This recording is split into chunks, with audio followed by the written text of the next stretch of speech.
할렐루야. 사랑하는 우리 귀한 성도님들 모두 주 안에서 평안하십니까? 오늘도 살아계신 우리 하나님 앞에 마음을 활짝 열고 믿음의 예배를 올려드리기 원합니다. 우리 하나님께서 우리와 함께 하시는 그 약속은 결코 변함이 없습니다. 때로는 눈에 보이는 것 같지 않고 느껴지는 것 같지 않은 우리 하나님이시지만 하나님의 섭리는 모든 우주 만물을 통치하고 다스리시며 오늘도 당신께서 가장 사랑하시는 바로 우리 하나님께서는 모든 것을 다해 사랑과 또 자비와 긍휼로 우리와 함께 하시는 줄 믿습니다. 자, 그런 우리 하나님 앞에 마음을 열고 오늘 9월 12일 매일 예배 시작하겠습니다.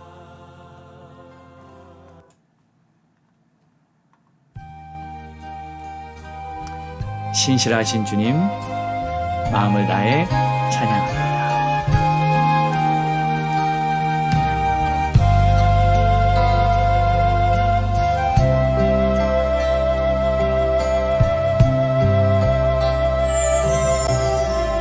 하나님 한 번도 나를 실망시킨 적 없으시고 언제나 공평과 은혜로 나를 지키셨네. 오 신실하신 주, 오 신실하신 주,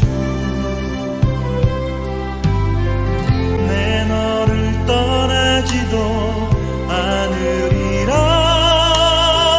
내 너를 버리지도 않으리라. 약속하셨던 주님, 그 약속을 지키사 이후로도 영원토록 나를 지키시리라 확신하네.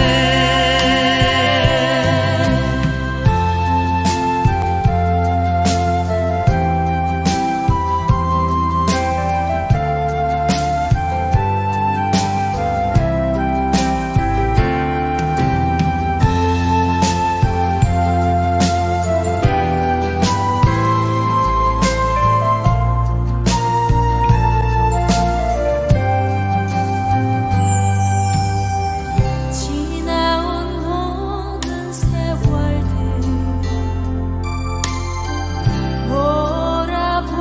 돌아보아도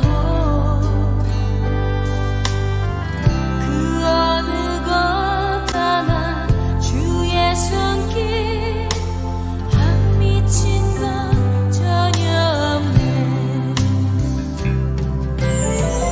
오 신실하신 주, 오 신실하신 주, 내 너를 떠나지도 않으리라. 내 너를 버리지도 않으리라. 약속하셨던 주님, 그 약속을 지키사 이후로도 영원토록 나를 지키시리라 확신하네. 이후로도 영원토록 나를 지키시리라 확신하네. 이후로도 영원토록 나를 지키시리라 확신하네. 나를 지키시리라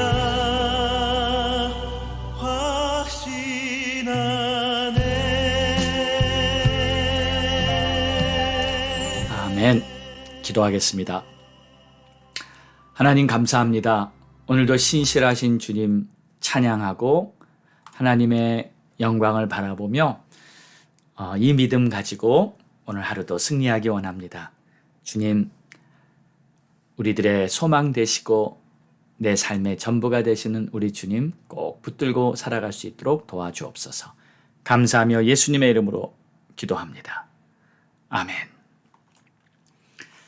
우리 함께 믿음의 선포하겠습니다. 다 같이 힘차게 선포합니다. 시작. 우리는 행복합니다. 주님과 동행합니다. 날마다 예배하며 모든 일에 감사합니다. 항상 기뻐하며 예수 이름으로 승리합니다. 우리 가정 화목합니다. 사랑이 넘칩니다. 우리 부부 존중하며 자녀 위에 기도합니다. 예수만 섬기는 우리 가정 천국입니다. 우리 교회 선교합니다. 주님의 뜻을 품었습니다. 모든 민족이 구원받도록 복음을 전파합니다. 주님 오실 그날까지 우리 교회 선교합니다. 아멘. 할렐루야. 믿음의 선포대로 하나님 아름다운 열매를 맺게 해 주실 것입니다. 자, 오늘 우리에게 주시는 하나님의 말씀은 시편 119편 49절에서 57절까지의 말씀 속에 있는 5가지 복이라는 제목으로 함께 은혜 나누겠습니다.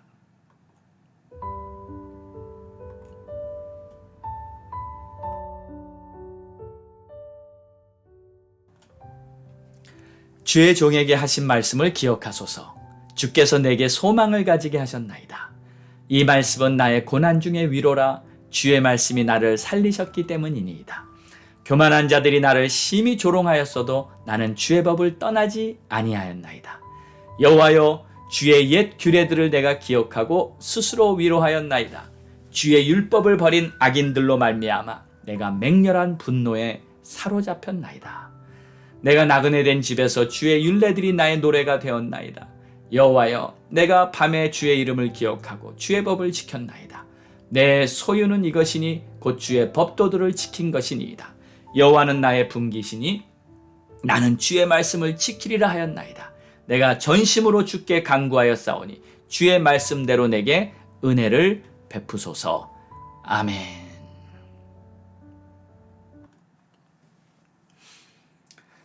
오늘은 시편 119편의 말씀을 통해서 우리가 얻게 되는 5가지 축복에 대해 말씀을 나누겠습니다. 결국 우리의 신앙생활은 하나님의 말씀을 깨닫고 그 말씀 따라 순종하면서 말씀과의 동행을 하는 삶이라고 말할 수 있습니다. 그렇기 때문에 하나님의 말씀을 올바로 아는 것은 무척 중요합니다. 하나님의 말씀을 잘 모르면 아무리 성도라 해도 내 감정이나 내가 아는 지식 혹은 경험을 바탕으로 살아갈 수밖에 없는 것입니다.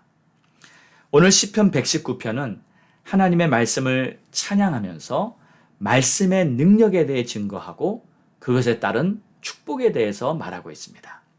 하나님의 말씀이 어떤 구체적인 축복으로 우리와 함께 하는지 보도록 하겠습니다. 자, 첫 번째는 소망입니다. 만약에 우리에게 소망이 없다고 생각이 되면 삶의 모든 의욕이 사라지게 되고 말 것입니다. 예를 들어 어떤 사람이 갑자기 배가 아파서 병원에 갔더니 뱃속에 암이 가득 퍼져서 이제 죽을 날이 몇 달 안 남았다는 이 청천벽력 같은 소리를 들었다고 가정해 보겠어요. 그 사람은 이제 삶의 의욕이 점점 사라지고 죽을 날만 하루 이틀 기다리게 되겠죠. 삶에 소망이 없는 겁니다. 그러다가 갑자기 어떤 소식을 듣습니다. 이 특효약을 발견했는데 이것만 먹으면 그 암에서 고칠 수 있다는 놀라운 소식을 들은 거예요. 그 순간 그는 갑자기 이 100볼트 소망의 불이 팍 켜질 겁니다. 깜깜했던 내 앞에 환한 불빛이 비춰집니다. 얼마나 기쁘겠습니까? 죽음에서 생명으로 바뀌는 순간이죠. 그래서 소망은 바로 생명입니다. 소망이 생기면 새 힘이 생기는 겁니다. 그런데 이제 영적으로 보면 이 하나님의 말씀이 바로 소망이라고 말하고 있는 거예요. 49절을 봅니다. 주의 종에게 하신 말씀을 기억하소서. 주께서 내게 소망을 가지게 하셨나이다. 이 말씀으로 내가 소망을 갖게 되었다고 고백하는 거예요. 할렐루야. 여러분, 하나님의 말씀을 여러분이 꼭 붙들고 있으면 그 말씀이 여러분을 꼭 생명력 있는 믿음 생활로 인도하는 소망이 될 줄 믿습니다. 자, 두 번째로는 말씀은 우리에게 고난 중에 위로가 됩니다. 50절을 보니까 이 말씀은 나의 고난 중에 위로라. 주의 말씀이 나를 살리셨다. 이렇게 고백하고 있어요. 자, 이 고난 중에 위로도 역시 살리는 힘이 있습니다. 고난을 당했을 때 얼마나 힘들고 지치고 고난을 당했을 때 얼마나 정말 괴롭습니까? 그럴 때 주의 말씀이 나를 위로하시면 그 말씀으로 내가 살아나게 되는 겁니다. 사람들의 말은 위로가 안 됩니다. 다른 이 세상의 어떤 것도 그저 순간적인 잠시의 위로뿐이지 우리에게 주는 참된 위로는 바로 주님의 말씀인 줄 믿습니다. 자, 세 번째 축복은요, 견고함입니다. 51절에 보니까 교만한 자들이 나를 심히 조롱하였어도 나는 주의 법을 떠나지 아니하였나이다. 교만한 자들, 악인을 말하겠죠.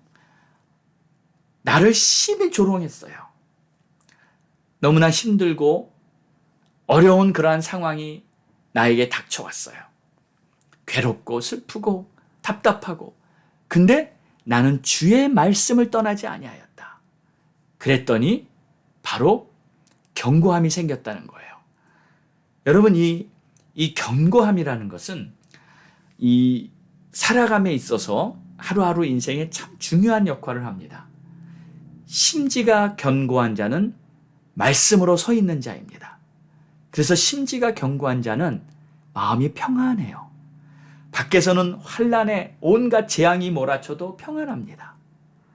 거친 파도 날 향해 와도 주와 함께 날아오르리. 폭풍 가운데 나의 영혼 잠잠하게 주를 보리라. 그렇습니다. 거친 파도가 날 향해 와도 나는 잠잠하게, 폭풍 가운데도 내 영혼은 잠잠하게 주를 보리라. 견고한 심지가 딱 있는 사람은 어떠한 상황이 닥쳐와도 반석 같은 믿음이 내 안에 거하고 있는 것입니다. 할렐루야. 여러분, 우리 모두가 이렇게 될 수 있기를 바랍니다. 자, 네 번째 축복은 바로 기쁨입니다. 말씀이 나의 기쁨이 돼요. 54절을 보겠습니다. 54절. 내가 나그네 된 집에서 주의 율례들이 나의 노래가 되었나이다. 자, 여기 나그네 된 집이란 말은 무슨 뜻인가요? 이 땅에 사는 동안이란 의미입니다. 우리가 세상에 사는 동안을 성경에서는 나그네 인생이라고 표현합니다. 이 세상은 잠시 지나가는 이 초막과 같은 곳이죠. 그래서 이 땅에 우리 소망은 없습니다. 그래서 이 땅을 광야 같은 인생이라 하고 성경은 말하고 있어요.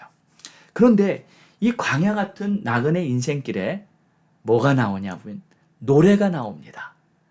내가 나그네 된 집에서 주의 율례들이 나의 노래가 되었나이다. 왜요? 주의 말씀 때문에 기쁜 노래가 울려 퍼지는 거예요. 주의 율례들이 나의 노래가 되었나이다. 주의 말씀을 묵상하니까 막 기뻐서 아주 즐겁게 노래처럼 부른다는 말입니다. 여러분, 주의 말씀을 마음에 새기고 그 말씀을 기뻐하며 노래해 보셨나요? 주님의 말씀이 바로 우리에게 기쁨을 준다는 것을 기억하시고 주의 말씀을 날마다 여러분 마음에 묵상하시기 바랍니다. 지치고 고단한 인생, 때로는 주저앉고 싶을 때 주님의 말씀을 묵상해 보세요. 처음에는 지치고 힘든 신음이 나오다가도 나중에는 노래가 됩니다. 할렐루야. 기쁜 찬송, 승리의 노래가 나오게 될 것입니다. 자, 마지막으로 5번째 축복은요. 56절에 내 소유는 이것이니 곧 주의 법도들을 지킨 것이니이다. 내 소유는 이것이니. 여기서 말하는 소유는 재산입니다. 나에게 재산이 있는데 바로 이것이 내 재산이다. 재산이 뭐예요? 주의 법도를 지킨 것이다. 무슨 뜻입니까? 우리가 하나님의 말씀을 잘 지켜서 살면 그것이 바로 나의 재산이 된다는 말입니다. 여러분, 재산도 두 종류입니다. 물질의 재산이 있고 영적 재산이 있습니다. 물질의 재산은 이 땅에서 다 끝나고 하나도 천국에 가져갈 수 없습니다. 그저 이 땅에 있는 나의 그 물질은요, 어떤 사람은 다 쓰지도 못하고 그냥 죽는 사람도 엄청나게 많습니다.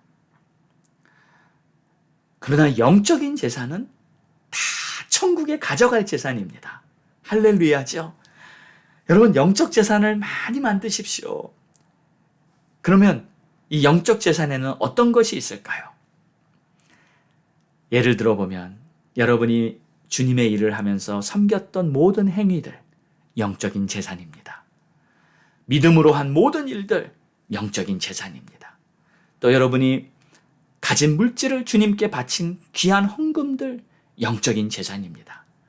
그리고 지금 56절의 말씀, 주의 법도를 지킨 것이 내 영적인 재산이에요.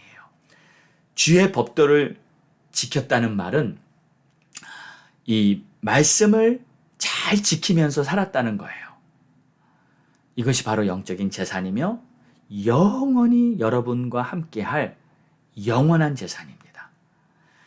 그러면 여러분, 지금까지 영적 재산을 많이 만들어 놓으셨나요? 혹시 소홀했다면 지금도 늦지 않았습니다. 오늘부터 해보세요. 말씀을 지켜 산다는 것. 누구나 마음만 먹으면 다 할 수 있을 것입니다. 제가 오늘 말씀을 마치기 전에 몇 가지만 권면해 드리겠습니다. 말씀을 지키며 산다는 것은 여러 가지를 할 수 있겠지만 우선 첫 번째, 마태복음 6장 33절에 먼저 그의 나라와 그의 의를 구하라. 그리하면 이 모든 것을 채우시리라. 하루에 일어난 첫 시간에 하나님 앞에 예배와 기도로 시작해 보시고요. 하루에 주신 말씀 마음에 잘 새기도록 그 말씀대로 살 수 있도록 주님 앞에 마음으로 헌신하는 시간을 가져보시기 바랍니다. 두 번째는 여러분 마음에 혹시 응어리가 져 있는 어떠한 문제나 또 사람이나 어떠한 아픔이 있으면 그거를 다 릴리스, 다 내려놓으세요. 용서해 주세요. 그리고 이제 더 이상 그 문제에 묶여 있지 마십시오. 결국 그것이 나에게 큰 손해가 되는 것입니다. 우리의 마음은 자유해야 합니다. 우리의 마음은 주님이 주신 은혜로 평안해야 합니다. 어떠한 풍랑이 몰아닥친다 할지라도 내 영혼 평안해, 내 영혼 평안해. 이렇게 기쁜 찬양을 항상 올려드릴 수 있는 저와 여러분 모두가 될 수 있기를 주의 이름으로 축원합니다. 기도하겠습니다. 하나님, 감사합니다. 오늘도 이렇게 귀한 시편의 말씀을 우리에게 주셔서 이 5가지 축복을 생각해 볼 수 있게 해주신 것 너무나 감사합니다. 하나님, 정말 우리가 하루하루 살면서 말씀으로 소망을 갖게 하여 주시옵소서. 또 말씀으로 위로받기를 원하며 말씀 안에서 견고한 믿음을 갖기를 원합니다. 어떠한 상황에도 흔들리지 않게 하여 주옵소서. 또 주의 말씀이 나의 노래가 되고 나의 기쁨이 되기를 원하오니 주여 말씀 안에 거하고 말씀을 항상 묵상할 수 있는 시편 1편에 나온 자처럼 복 있는 자가 되게 하옵소서. 또 마지막으로 영적인 재산을 만들 수 있게 도와주시옵소서. 이 땅의 것만 바라보지 말고 정말 천국에 가져갈 나의 영원한 재산, 하나님, 그것을 바라볼 수 있는 믿음의 눈을 열어